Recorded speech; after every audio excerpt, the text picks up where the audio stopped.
Hello, welcome to Off the Shelf Reviews. I still miss Heath Ledger. And I'm Gary. And today we're going to review and discuss Two Hands, which came out in 1999, written and directed by Gregor Jordan. Iain, why don't you give us the synopsis for Two Hands? Well, the story follows Jimmy, played by Heath Ledger, who has just started doing some work for the local gang boss, Panda, played by Bryan. Jimmy ends up losing $10,000 and one of Pando's henchmen's car and has to go through a lot of strange different events to try and repay back the gang boss before Jimmy loses his life.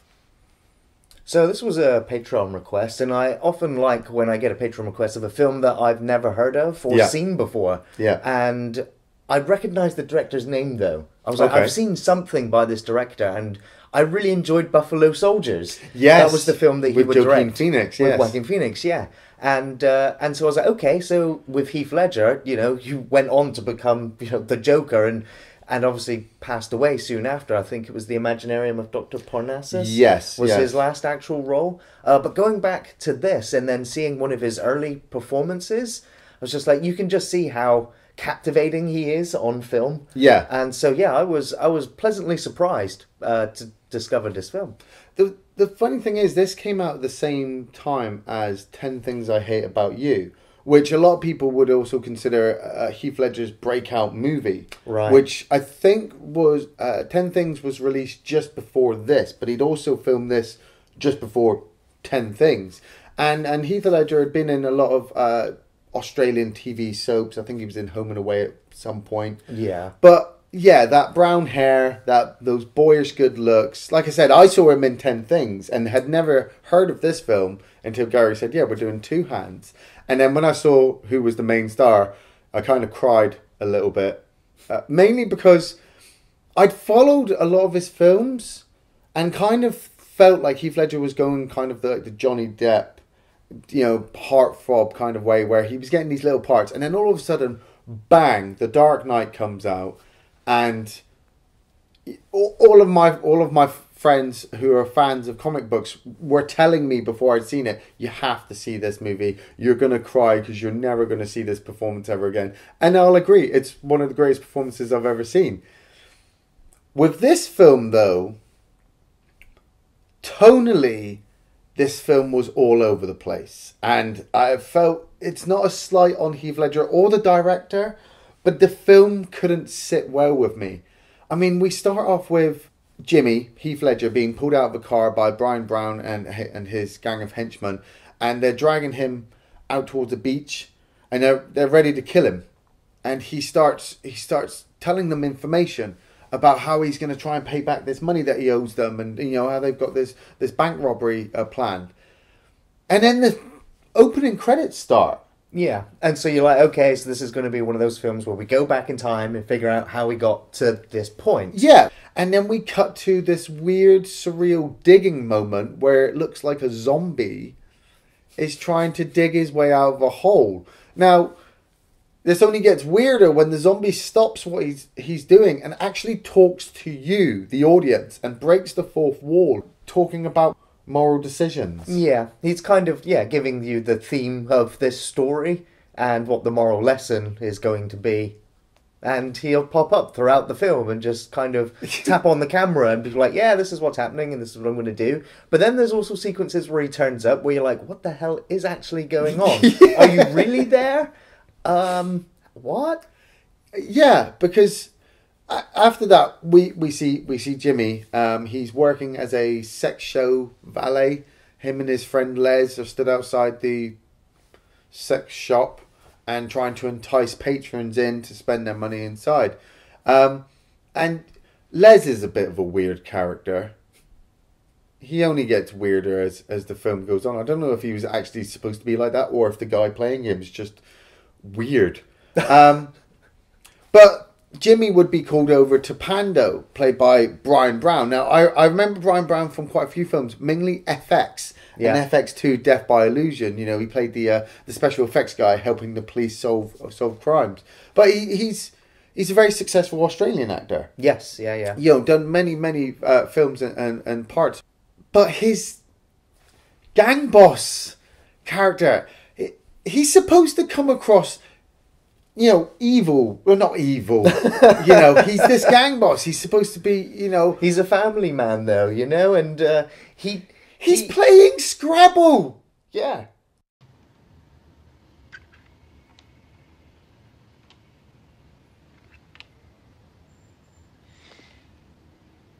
And it's a triple word score. So what do we got here? But he's intelligent. He's the smart one. He scores, over 120 points with the word exquisite? Yeah, but how am I supposed to put Pando up there with like the gang bosses of Goodfellas, or Jack Nicholson from The Departed, Tony Montana from Scarface? But he's not. The best he does is he makes exquisite and scores over 130 points in Scrabble. That's pretty good. 27, that's 81, and I used up all my letters, that makes 131. But yeah, of course, he's nowhere near in those leagues. He's a small town, small crime boss, But he's pretty big to these guys. Everybody in this film knows who Pando is. Everybody has heard or has dealt with him in some way. Yeah, but it's not like everybody works for him. No, but we hear it from Jimmy that if you do end up working for Pando, you're made. Yeah. So that's what I'm getting from this film, that Pando and his crew. But Pando only has like 3 henchmen. That's what I'm saying. It's like, that's it. He's got all these influences and everybody's scared of him, but it doesn't show that in the film. It doesn't come across. I sent him down to Wollongong with a bootload of car radios to drop on some wog down there. Anyway, the wog's out the back laying a turd. Bob thinks he's not there, stupid prick. Turns around, drives all the way home. Deal's blown, I'm left with 40 fucking car radios. Don't need a car radio, do you, mate? No, I don't have a car. No. Jimmy is tasked by Pando to deliver $10,000 to this woman who lives down by Bondi Beach. And he gets Jimmy to borrow Akko's car. And Akko is Pando's lieutenant and is not too happy about this because his car's just been redone. It's a really nice car. It's actually the director's car. Wow, that is a nice car. Remember, no scratches on it. And Jimmy drives down to Bondi to drop off this money. Now, like I said, this is where the film starts. This woman just walks into her kitchen and she's coughing like mad. She's dying. She's fucking dying of cancer. And she goes through this whole trial of trying to get a cigarette out and then puts it to her lips and lights it and enjoys it for a brief couple of minutes and then collapses on the floor.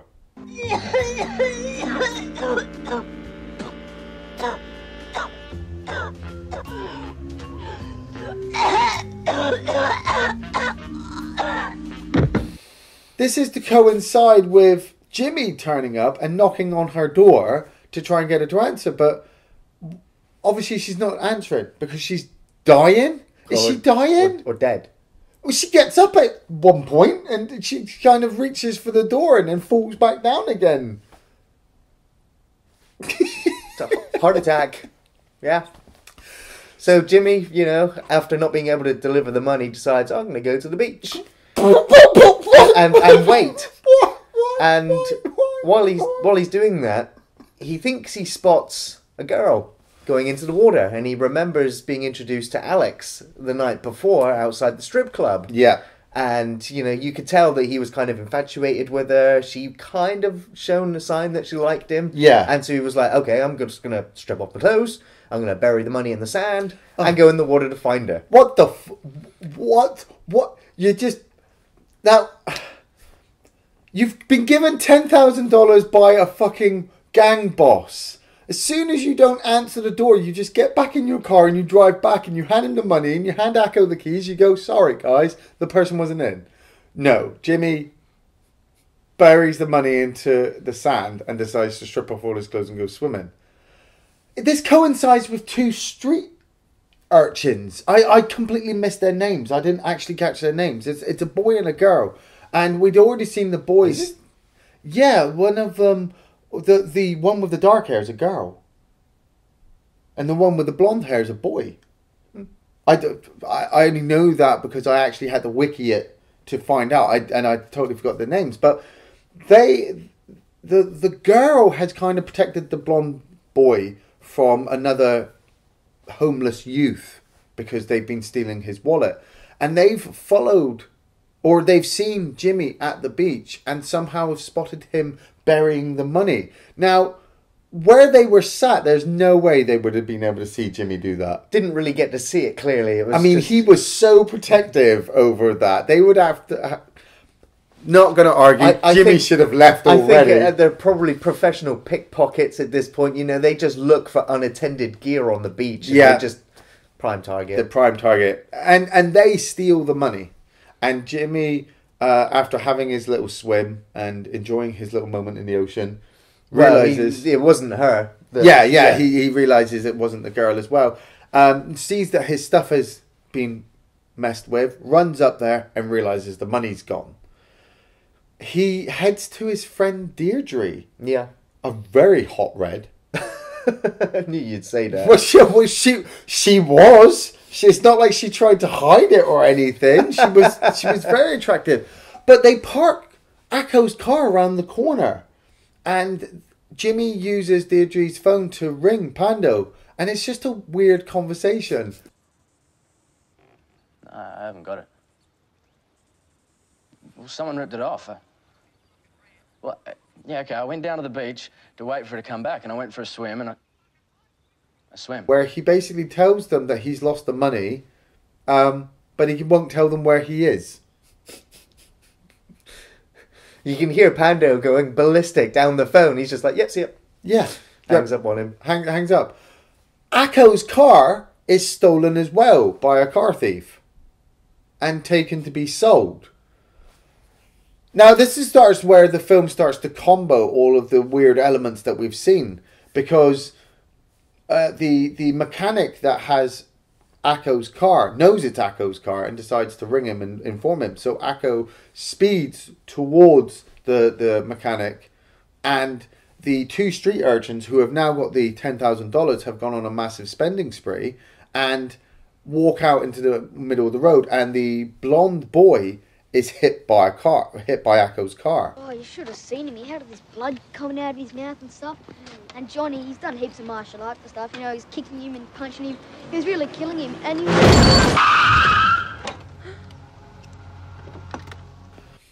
his friend is obviously completely in shock that her friend's just been killed.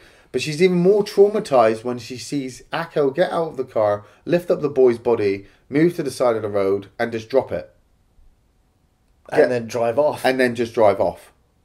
And you're like, wow, that was harsh. And like I said, weirdly, the comedy elements have not been lining up the serious tone that the film's been delivering as well. It's like, here's the funny moments and the tone's down here, but they're not meeting. They're all at complete different angles. For me, it was a good balance. I kind of enjoyed it. I enjoyed the offbeat moments, the moments of levity, which it's not really funny. Yeah, but you kind of do laugh at the situation. Yeah, but I felt like and then a child death in the film. Then you were just like, oh, you know that leaves pretty severe. Yeah, but it does pay off. So it does pay off in the long run, which is fine. But I mean, it's like we've still got a few other tonal shifts to get through. Like Akko gets to the mechanic's shop, and the mechanic points out the guy who stole the car, and the next we see of this guy is he's heading to sleep with the fishes.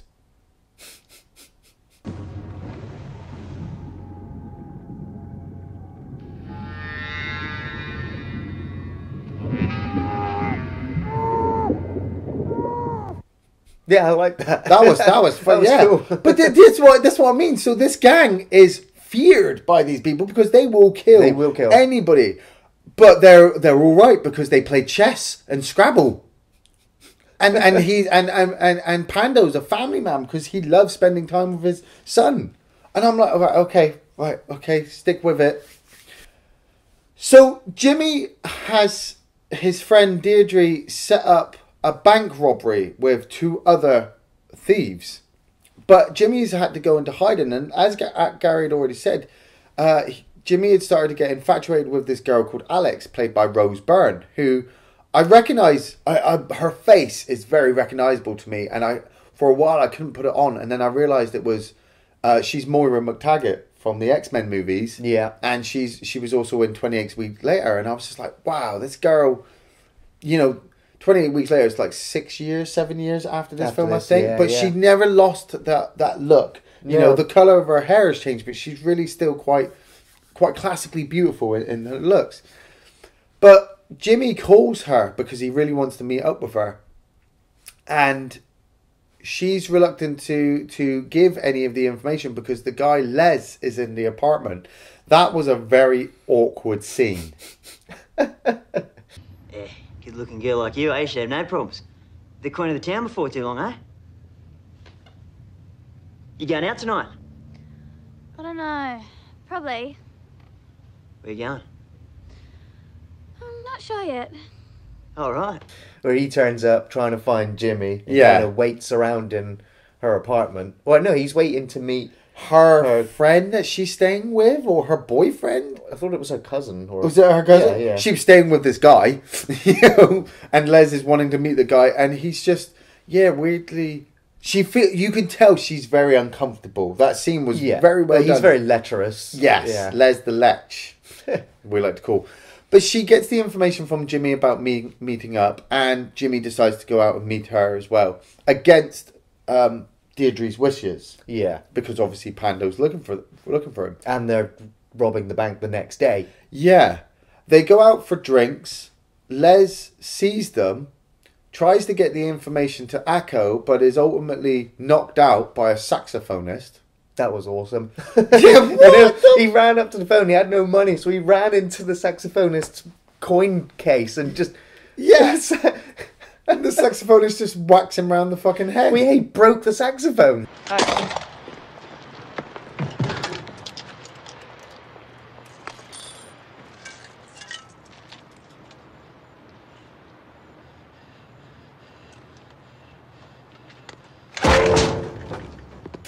And there's this whole chase sequence now.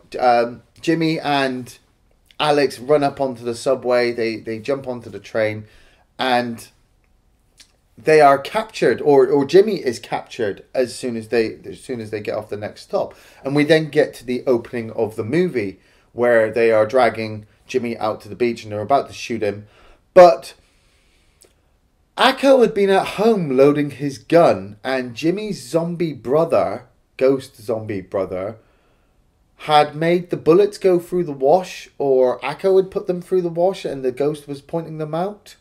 But now these bullets are damaged. And so coincidentally, when Akko goes to shoot Jimmy in the head, the bullet backfires. Well, it just fizzes out and kind of seals the shells in the gun. Yeah. Yeah, I know Then it's a whole carry-on because they're like, did you bring another gun? You got any other bullets? That's what I mean. That's what The we're gonna jokes, the seriousness. So they were incompetent. Massively. What's happened to these bullets? They're bloody rusty or something. I accidentally put them through the wash. You what? I had them in the pocket of my shorts and I washed them. Well, of course they're gonna be fucked if you put them through the fucking washing machine. I would have totally got that if that had been the tone of the movie. If the tone They had were been just bungling idiots. But if every character had been a bungling idiot all the way through, except I just the think street urchin. I think they usually are quite competent. I think the interference of the ghost or his spirit or the Michael ghost zombie is kind of influencing some things around him. But this is it. We haven't actually even gone into in-depth review of Michael's undead zombie ghost character because the film hasn't given us that much. Yeah. We would later find... Well, we find out at this moment that it was at this exact spot that Pando, Akko and his bumbling crooks had killed Jimmy's brother Michael and left him for dead. Now that would explain now why the zombie is coming back to avoid the situations that his brother is going to end up in. But his brother ends up in them anyway The zombie just kind of slightly influences the escape route that Jimmy will take. Yeah. The ghost is almost as bumbling as the ghost from Pet Sematary. But it doesn't work in the fact that, or it doesn't work for me that the ghost is influencing the bumbling actions of the gangsters who are supposed to be these hard-nosed criminals who are supposed to be feared, and at the whole time they're bumbling and everything is supposed to be funny. We've still got this underlying street urchin dark tone that she or he, we're not entirely sure, is going out of their way to seek revenge on Akko and Pando. Yeah. On top of that, we've still got the bank robbery to go, and this is absolutely brilliant because Jimmy escapes from Pando after hearing the information about his brother's death and beats the shit out of them all and races back to Deirdre and the two bank robbers. They head off to rob the bank, and oh my god, it was up there with heat. I felt like I was in Grand Theft Auto 5 all over again. You know, they storm in there, they grab the hostages, they throw them to the ground. Heath Ledger's got his shotgun. Reminiscent of The Dark Knight. In a way. You know, in a way. And we watch the bank robber leap over the counter, grab a bag, and start getting the cashiers to fill up the bag with money. And you're thinking, wow, this is pretty tense. Yeah, he's going to get the money and he's going to be able to pay everybody off. And then the bank robber runs up to the counter, slips, bangs his head and knocks himself unconscious.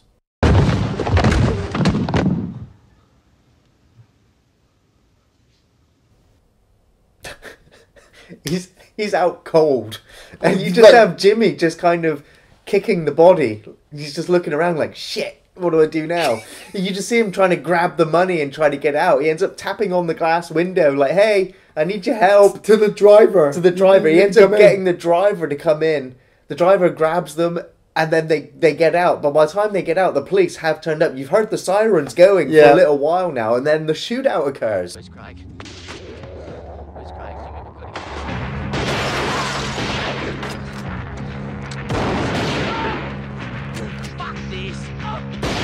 It's just like, oh, fuck, right? You know, that guy's dead. But they managed to get the money and get in the car and get away. Well, they don't really. I mean, they lose their getaway the tires car. Get shot out. And they have to steal another one. No. But they were like, do we take this mother's car? Oh, no, we'll take this guy's car. They get to their getaway car and Jimmy and his bank robber friend have luckily found the winning car for the local radio station. We were told earlier on in the film that if you have a car with a radio station sticker on the bumper, you could win $10,000, which coincidentally is the exact same money that Jimmy needs to pay off Pando. The radio promoters are driving along and see the car that Jimmy is driving with the sticker on the bumper and try to give him the $10,000. They're waving at him and everything. But Jimmy, not wanting to get captured or recognised, rams them off the road.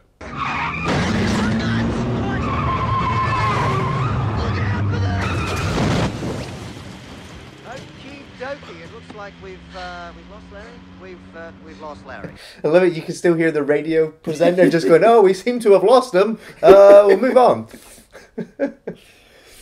Jimmy heads back to the safe house and they drop off all the money and the guns and they've made a nice haul. Yeah. So he decides to go off and pay Pando off. He heads to Pando, walks in, and they immediately grab him and throw him to the floor because they think he's got a gun. He pulls out the money, Pando takes the money and is quite happy about it, but then Jimmy does pull a gun on him and threatens to kill Pando, but decides not to.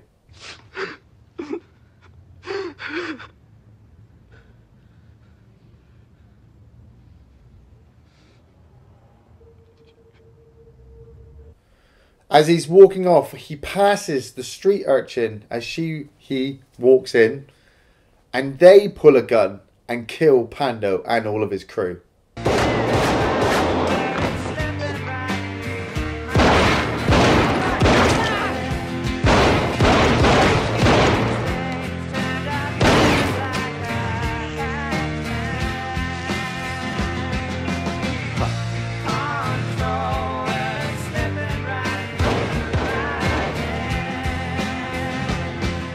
and we watch Jimmy and Alex go to the airport and get on a plane and head up north. Now, but we did also see sort of the spirit of Michael again, sort of the flaming eyes. Yeah. And then you did also see the flaming eyes in the child that then went and killed Pando and the crew. Yeah. So it was like, was the child possessed by the spirit of Michael at that point, or was it just fueled by? Or I got to be partially? honest. By that point, I honestly didn't care.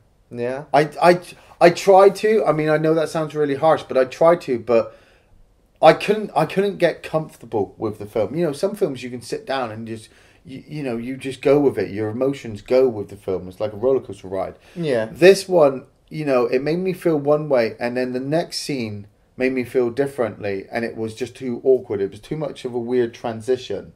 So, it's like after that bank robbery, I was laughing when he banged his head. Yeah. And I was laughing when their car, lost its tire and they had to run away to the getaway car. And I was even laughing when they rammed the radio guy off the road. But then all of a sudden, it's like Jimmy is like completely serious now and has to do his final moment. And I'm like, but that was hilarious. I'm hoping that this next bit's going to be hilarious, but it's not. Yeah. It's really serious, and it's still serious all the way to the end, up until they're getting on the plane and Jimmy's looking at Alex like, what are you laughing at? We've had such a great time. And I'm like, I didn't. I didn't. Well, there was an extended ending to the film. Yeah. Which I don't think I think it was just cut out. Yeah. And it cuts back to Michael, the zombie again, and he explains to the audience the conclusion, basically, of the film and the morality tale of everything. Yeah. But that was cut. But also, after he'd explained that to the audience, he sees a white light. And while he's going towards this white light, a bunch of hands come out of the ground and drag him back underground again. Why? Was he evil? Was he supposed to be in hell? Well, I think he just kind of escaped, kind of did his revenge thing, and then Yeah, saw the light, but still got taken back anyway. Just some scenes in this film just doesn't sit right with me. I mean, like, I'm thinking right now, do you remember the scene with the little boy in the shotgun? Yes, yeah.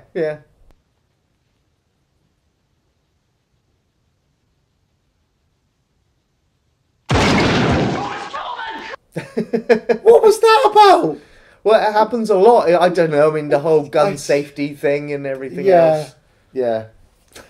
I had some favourite scenes for this film, but a lot of them were just silly. My first favourite scene was them playing Scrabble. Just triple word score. Favourite too, any of the scenes with Pando, like when he rings up, when his wife rings him, and he's talking about how he's going to beat up Jimmy, but then he's talking to his son about origami, or then when he goes home and he's sat there with his son and he answers the phone and he's like, fucking let's get him, that cant, and Australian, put another shrimp on the Barbie and all that kind of stuff. Akko finding out where his car is, not accidentally, hitting the boy, throwing his body to the side and then making the other guy sleep with the fishes. It was dark. It was very well done, but it sat disjointed in the film. Les getting knocked out by the saxophone. Yeah. It was just stupid. It was really stupid. And the robber knocking himself out on the counter. It was just stupid. It's just stupid. Yeah, I love the bank robbery, the chase sequence, the final shootout when the kid goes in there and just shoots them all down. It was just their reactions were just priceless. Especially when he pulls out the gun and it fizzes up on him again. Yeah, it's just like, oh fuck. Yeah. Yeah. The effects were done very well. I mean, the squigs were well placed. Yes. For some of the shots, when you saw Bryan Brown take that headshot, it where really you see he reacts to both the shots that miss before the third shot hits him. Yeah. It was done. It was almost, it felt realistic. Yeah. In the depiction. Which is why I kept losing it, because that seems realistic compared to their bumbling silliness that you got earlier on. It just didn't fit right. I can understand that, but for me, this film really worked. I really enjoyed it. I had no expectations. I was enthralled in the performances of both Heath Ledger and Bryan Brown. Yeah. I think the film is slick. It's great filmmaking with an Australian sense of humour. Yeah. It's fast-moving, it's engrossing, it's intelligent, it's offbeat, and it's a first-time director. Yeah. I know he had worked on other bits and pieces and did a lot of TV movies and TV things, but he's shown great promise here. And as I said, I really love Buffalo Soldiers as well. Yeah. So with a small budget and the right cast, I think he worked magic with Two Hands. And it did win quite a lot of awards at certain film festivals. But beyond that, it didn't do particularly well in theaters. Yeah. So it's probably quite well forgotten now, unless there are diehard Heath Ledger fans that wanted to see more of what this actor could do. Yeah. Check out Two Hands. I do and I don't recommend it. Because I don't recommend the movie mainly because I feel like I said, tonally it just shifts all over the place, and certain scenes just didn't sit well next to another certain scene. It was either trying to be a comedy or trying to be serious. It couldn't be both for me, and so that's why I don't recommend it. But I do recommend it because, like Gary said, the performances. Heath Ledger's brilliant. While watching this film, actually, I was actually trying to think of a bad Heath Ledger film. I really didn't like First Night. I thought that was terrible. See now that's funny because First Night's Richard Gere. You're thinking of Knight's Tale. Oh yeah. But if you look at Knight's Tale, you've got the Joker, you've got Vision, and you've also got Robert Baratheon all in there. So there's some really strong performances in that film. So it's like maybe the film around the actor doesn't work, but the actor does. I mean, Heath Ledger in this is really, really good. His emotion comes across really, really well. He's able to act and do lots of different scenes. He's funny in some of the scenes, and then he's very serious and upset in other scenes. Bryan Brown, he's brilliant. If you've never seen it, watch FX and FX2. Those are some brilliant films. Rose Byrne, she's very attractive lady, and has gone on to do some really, really good parts, and she does work very well next to Heath Ledger. So that's why I do recommend it, because there are some diamonds in the rough in this film, but it's a bit rough to get through. Thanks for watching Off the Shelf Reviews. This life, well, it's slipping right through my hands. These days turned out nothing like I had planned. It's coming round again.